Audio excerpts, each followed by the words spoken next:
Brother Bob was here, we would chant another anthem together, my God. You know something? If Brother Bob was here, we would call the ladies by our side and say, now look ladies, sit down, I want to tell you something. And this is what we would say together. Do you want to hear that? I'll play your favorite song, darling. Play it all night long, darling. I'll play your favorite song, darling. To rock you all night long, darling. For quiet is the night. Please turn off the light and let the music rock you. The mellow mood has got me.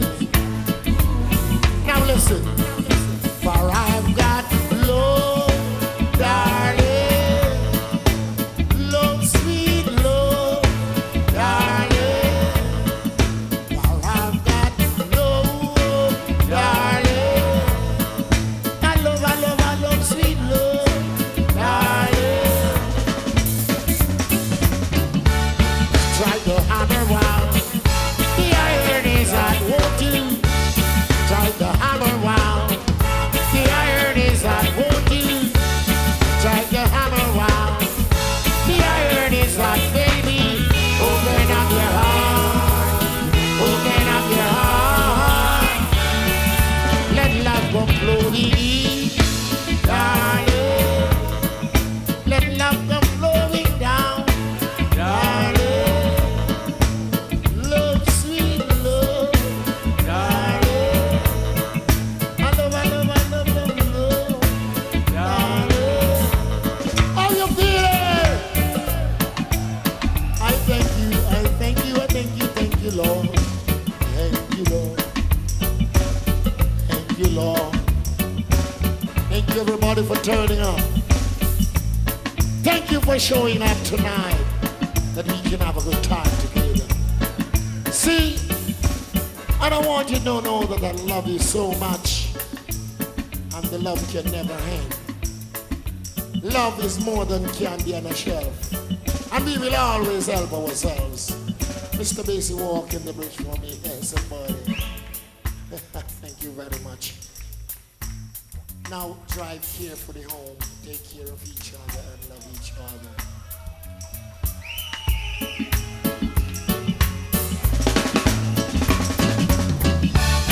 Try to hammer round, the iron is at work you. Try to hammer round, the iron is at baby. Try to hammer round, the iron is at love you. Open up your heart, open up your heart.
Bravies I say.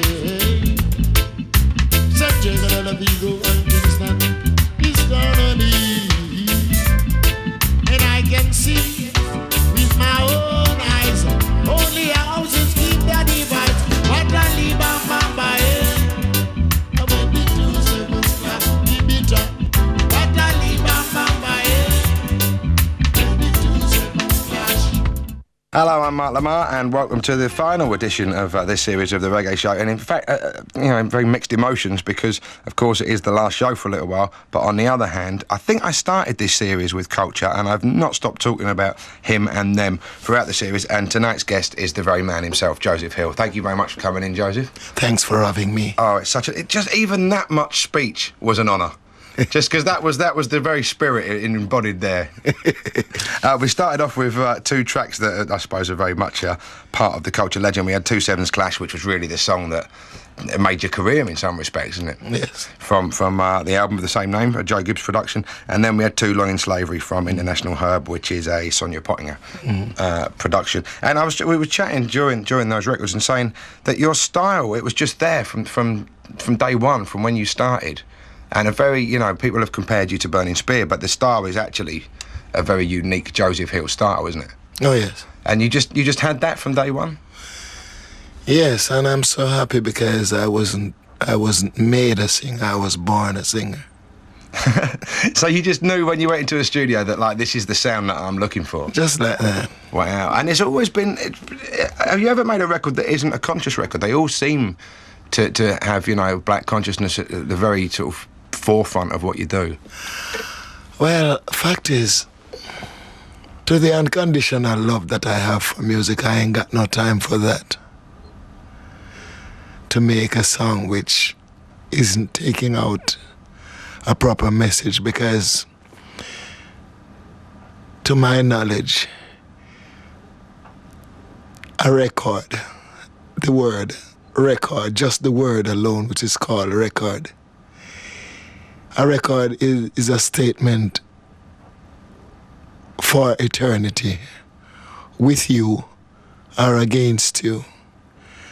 And it's like we are a nation, like you would see Jeremiah and you would see Moses in the Bible.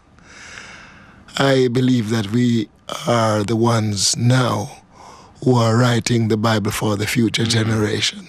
That's really interesting comment, though, because a lot of people, especially when people start in the music business very young, and of course when you're young you tend to be more foolish and you tend to be less thoughtful, and I bet a lot of them don't think, you know what, it is a record, it is forever by its very definition. Yep. And that was always the way you were thinking, right, I'm laying down the Joseph Hill thoughts now for the future generations to think about. And I actually sort of learned a lot particularly about Marcus Garvey, who you seem to be a follower of, because you talk about him a lot, from Reggae Records, and that is very interesting. I think I think a lot of people would have picked up on a lot of that culture, I think being exactly the right word, from reggae songs in the first place. Yes. Where did that all spring from, particularly the Garveyism? Well, the fact is that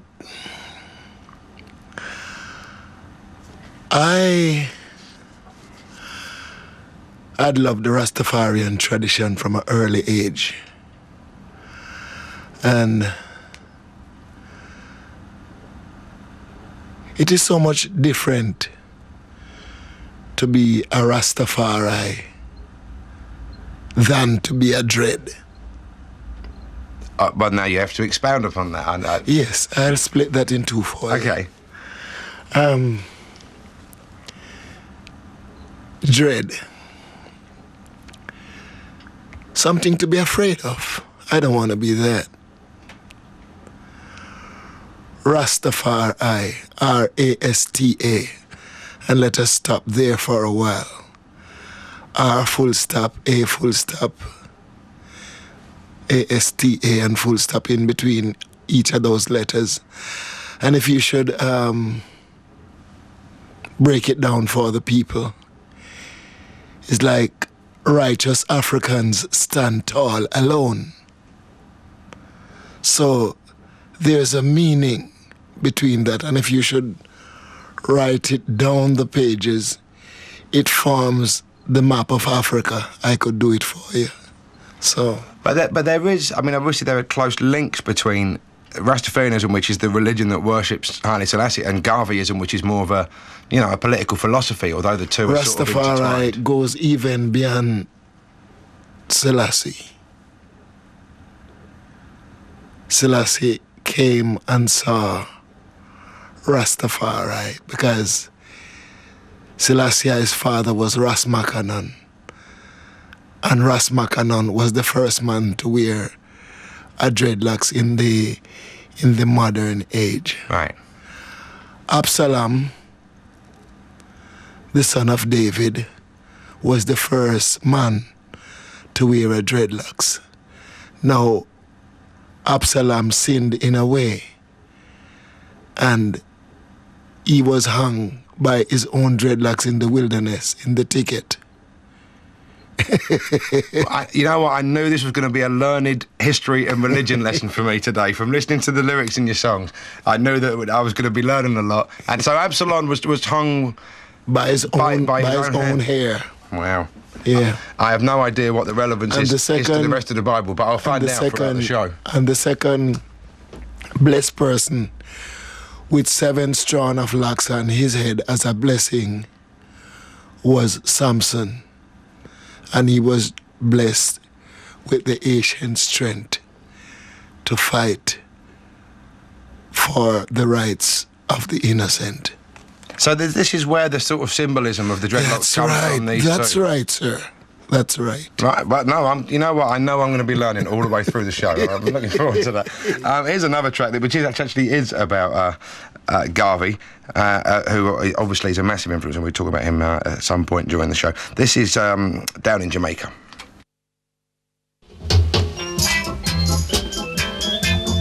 So I don't know the story. I know obviously the story of Samson, but I don't know the story of Absalom. What book's that in? Do you know? Book of Psalms. Right. Okay. You obviously. I don't know too much about the Old Testament. We grew up with the New Testament here. Actually, I want to talk about the Maccabee version because I know very little about that, and I know it from reggae records. So that would be a good thing to talk about.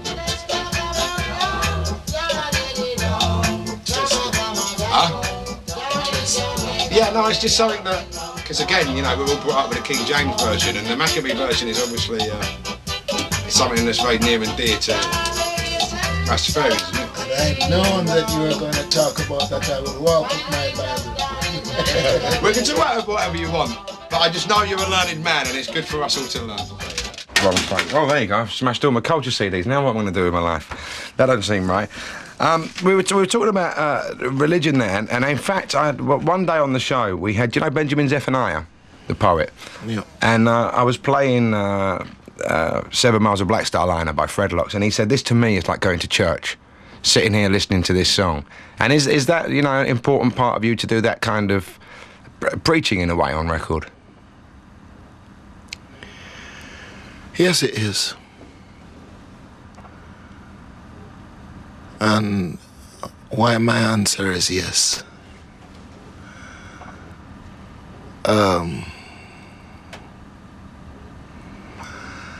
As the old folks in Jamaica used to say, salvation story was telling all about. Nobody told it to me.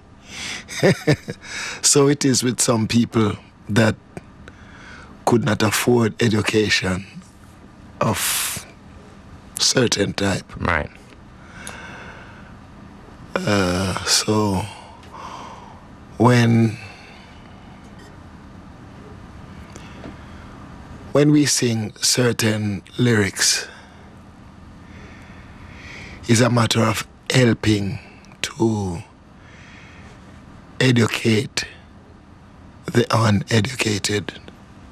Do you find that sometimes with some of the younger artists who, some of them seem to have discovered Rastafarian, particularly when it seems to be a good selling point, and a lot of them obviously aren't as well scripted in the verse as you, but sometimes it seems to me that sometimes the people are like, they're jumping onto that bandwagon. In fact, seeing you live, it was very, very odd to see young white boys shouting out Rastafari because it was something to do at a concert, rather than something that they were going to feel spiritually and deeply. Oh yes, but I'm not surprised, because a lot of us, the elders, sing for the brothers, while the young ones sing for the dollars. Right. But do you think, in a way, is that helping? Is that spreading a message, or is it just dollars, do you think? Because everyone obviously has some spirituality in them somewhere along the way. Well,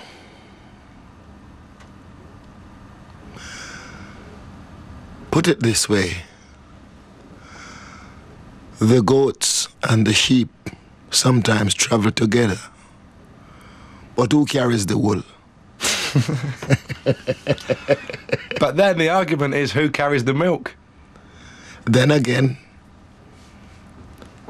the wasp nest is trash, while the bee's nest is wax. Yeah, you got me on that one. I know. You see, with a goat, at least I could say, well, at least they're a goat. But when you throw in the wasps, I haven't got a leg to stand on. Now, this is a reasoning, isn't it? It is. This is absolutely. I didn't think I'd ever be part of a Rastafarian reasoning, but somehow, and I lost. But that's not really the point of a reasoning. You're not lost. Well, I'm finding more. You look at that wasp nest. I understand. Don't ram the wasp down my throat again. I know where I am with the wasp. Okay. Just because you won on the wasp thing, I don't want to talk about wasp for the rest of the night. All right, let's go. So talking about, actually, you're dressed like a wasp, or that's a bee, isn't it? It's obviously you're dressed like a bee. That's right. He's got a yellow and black shirt on. It's not, but I know it's not a wasp now. At least I've learned that. Good. Watching you live on stage, that's obviously a really massive part of your life, and one of the finest acts I've ever seen on stage. Full of charisma and full of obviously the voice and all of that, but you really have a magnificent stage presence, and that was very telling. And was that always the way? Was that always the way when you were sort of younger and gigging? The fact is that stage was very small. Right. Kept me very, very confined. But you still, there was still like an aura coming out on there. I know there was no room for dancing and everything, right. But there was a real presence of, like, no, we're watching the proper thing here. Well, the fact is, when it comes down to music, unconditionally, I just can't be still. That's the way I am. Yeah, it really obviously is part of your very being, isn't it? Because as soon as you open your mouth, even when you talk, there's that rhythm to it, and that's just, it's like an inbuilt thing. I was born to do the job. Yeah. Well, let's hear another track. It's a track that some people may not know by culture, but you certainly know the song. I think it was George Nooks that did Zion Gate recently. Someone had a big hit with this a few years ago. Yes. I think it was. Yes. An equally magnificent artist, but not quite as good as this version. This is from the album Bald, and throughout the show we'll go through some of the albums that I'll firmly recommend.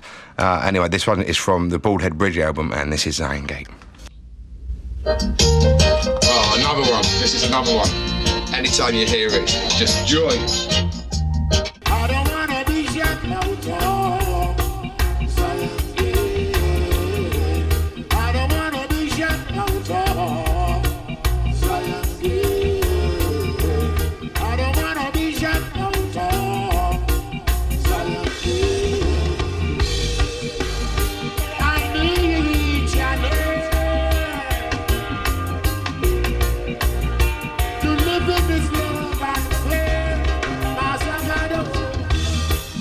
You know what, it was such a tough show to get ready, this one, because, you start off always on this type of show and go, right, that's the, whatever, 20 tracks I want to play, then you go, there's the 10, then there's the half dozen that I'm going to be able to play. And there were just so many, you really write anthemic songs, everything, on every album, just packed full of sing-along song after sing-along song. It's just an amazing ability you have to do that.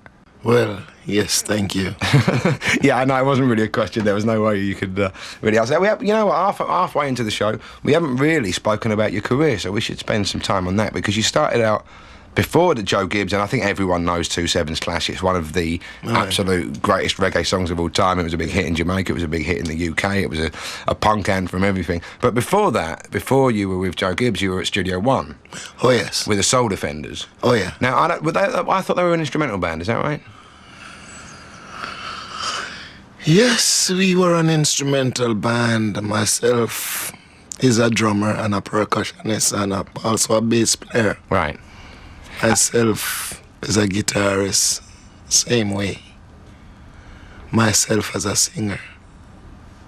So you were one of the like there was sort of at that point in the early 70s there were sort of half a dozen house bands at Studio One, weren't there?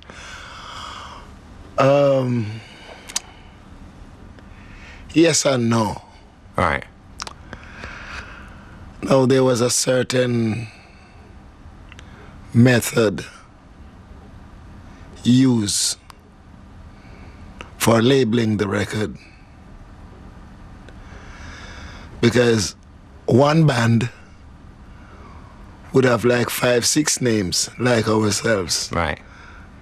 Soul Defenders, Underground Vegetable, Ray, and that. Yeah.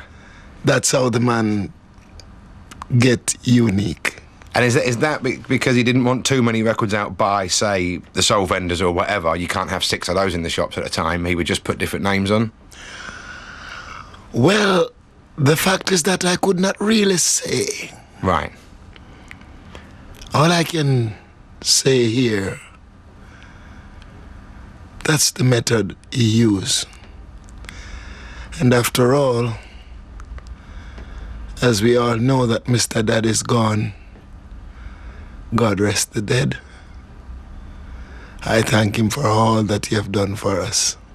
Everyone that I've spoken to that's been on this show that's spoken about being at Studio One, they've all said it was the musical college to go to. It was exactly the right place to learn, and there was a lot of sort of brotherhood amongst the musicians. And with Mr. Dodd as well, being the sort of, the school professor who was deciding who was doing well and who wasn't doing well. Oh, yeah. I mean, was it like that for you? Did you sort of feel like, wow, I'm at the Studio One, the #1 reggae label in the world, the actual, the stomping ground of reggae? You know what? I was so excited to get the job done that I never even realized who was this man until I start stepping out in the professional fields. Then when I turned around and said, but that was teacher. Was it a long time? Was it like years later when everyone sort of when reggae became a much more, I don't know, respectable profession than maybe it was when you were younger, that you realised what an important place that would have been? More so with me. I'm not quite understand what you mean by that. More so with me because the reason why more so with me, excuse me, I cannot take the responsibility of answering for the rest, not knowing the way they feel. Yeah. No, but I was saying, but was it years later on when obviously there's been books written about it and documentaries and everything like that, and it seems very obvious now that was as important as it was. But at the time when you're in the middle of things, maybe it doesn't seem. Yeah, it's like going to a wedding, add a bit of cake, and when you check out all the weddings that you have been and retracking the taste of all the cakes, you said, but this bit of wedding cake was exceptional. That was some analogy going on there. But to us, from the distance, obviously you're going in and every day there's whatever, Jackie Mittoo or Horace Andy or Bob Andy or... Right, Freddie McKay. Tommy McCrook. I mean, to us, these are like a long list of legends, but for you, they would just have been workmates. Yeah. They would have just been people queuing up for a piece of cake. And you're all getting one and I see what you mean. Let's hear another bit of culture, although we will be hearing him, of course, during the Joe Gibbs competition as well. I love this track, and it's one that I think is probably one of your lesser known ones, even though it's from a big album. This is from Harder Than the Rest, and this is Iron Sharpening Iron.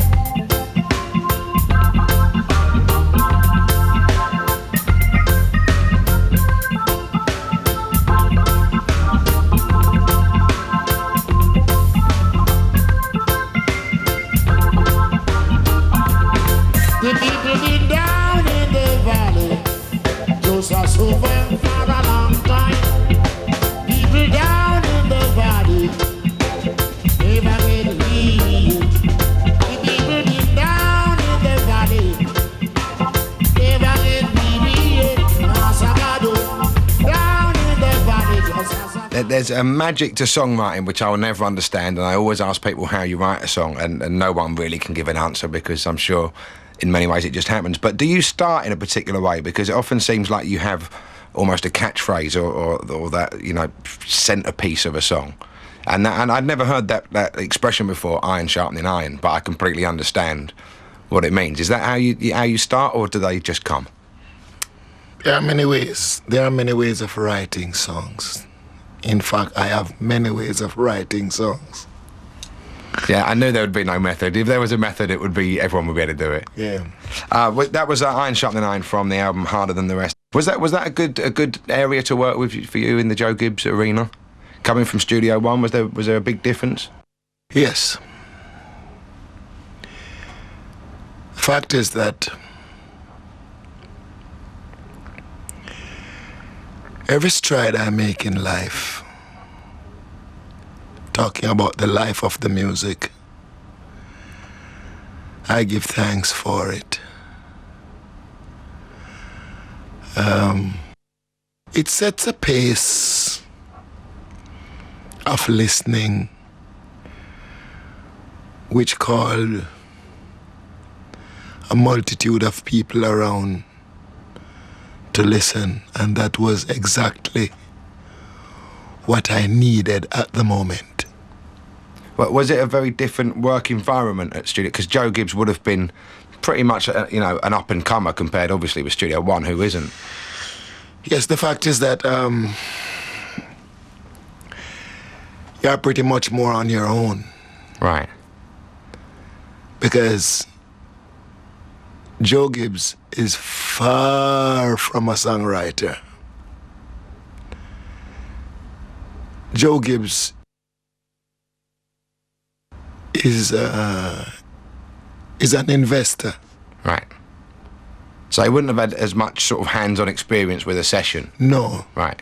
Would have just set up the studio and said, The man who really had hands-on to the session really was Errol Thompson.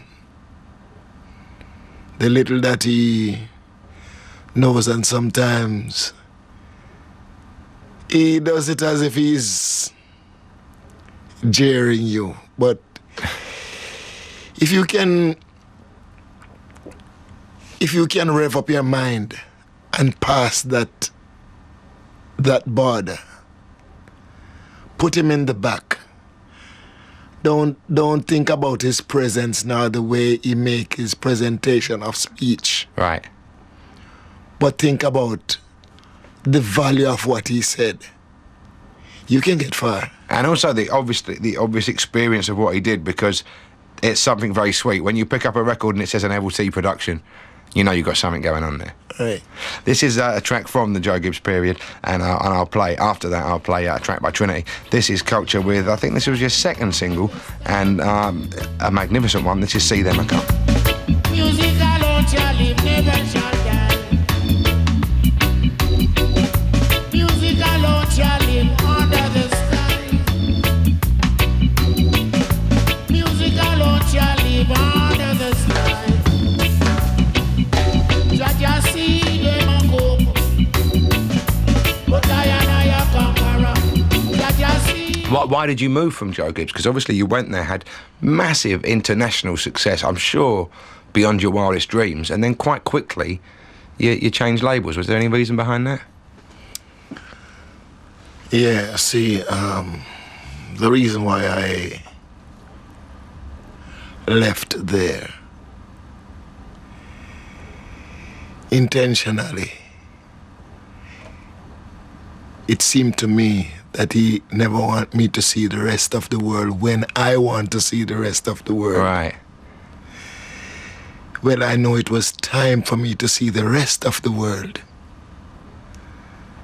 And for some reason, he wanted to keep me in the stable, keep working like the draft mule among the other two mules, Right. drawing a cart. And I decided, no, I'm gonna flush this out. So I did flush it out. So you managed to go from the biggest label to a smaller label to an even smaller one. Yes. And still do, and never sort of change your sound or your dynamic at all. No.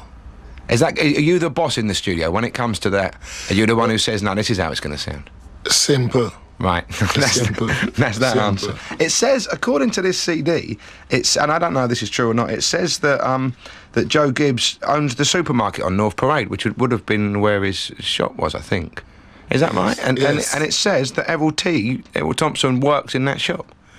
Yes. That's quite astonishing. I think I've probably bought stuff from him without ever realising. You know what? I've got in no particular chronological order tonight of what I've been playing, but this CD was already in the player. So this is another one from I could have played the entire 2/7 Clash album, and that would have been as good as any reggae show you'll ever hear. But I'm going to play a track that was actually, when you do the gig, you ended on this, and I thought, wow, when you got to 2/7 Clash, I thought, well, that's that. He's going to say goodnight now. How could you follow that? And somehow you did with this, and it was exactly right. This is I'm Not Ashamed.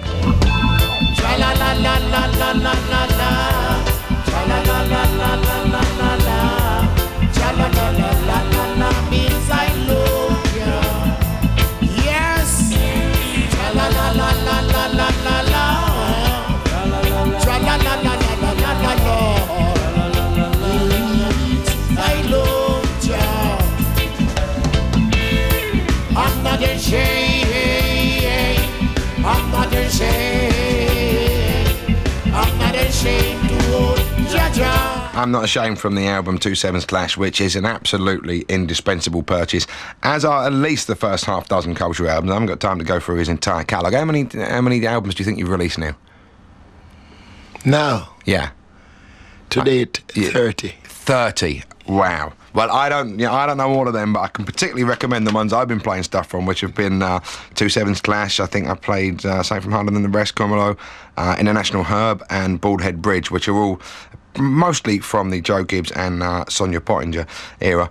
We were talking about how because I didn't realise that you were involved in all the arrangements and all of that, which is very unusual. Normally, for a singer to go into a studio in Jamaica, it's like that. Someone's built a rhythm and then you get to work on that. But you were saying that even like the horn section and all those little stabs and riffs that we've got going on, they're all entirely you. Not all entirely, but right. The fact is that nobody's ever willing to touch my horn section unless I'm there.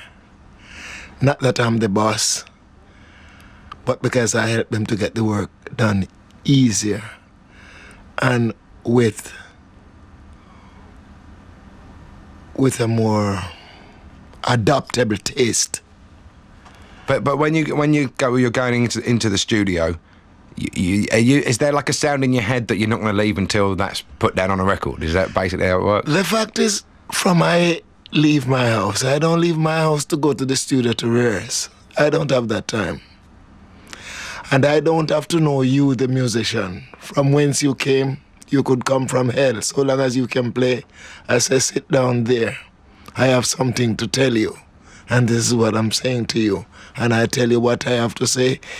If you abide by the musical information that you have got and walk along the line, you can get up in less than no time and walk out. Right. Because it's as simple as that. Because while we're listening to I'm Not Ashamed, I was just saying just how great.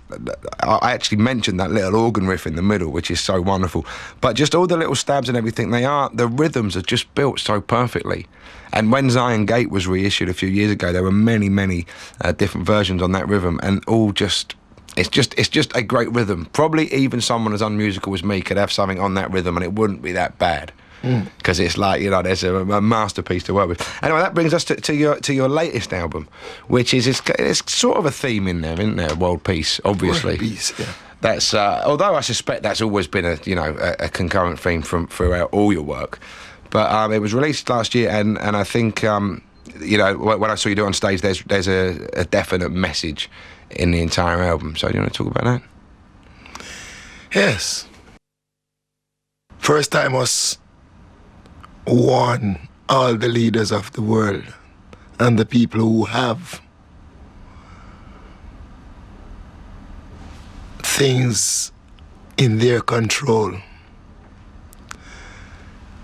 war and bad things, bloodshed, crime, rape, destruction of property, hate,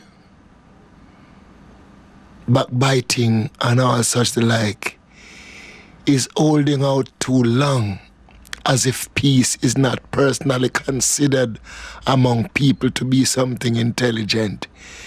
Give it all up and let the world have some peace and see what a world this can change out.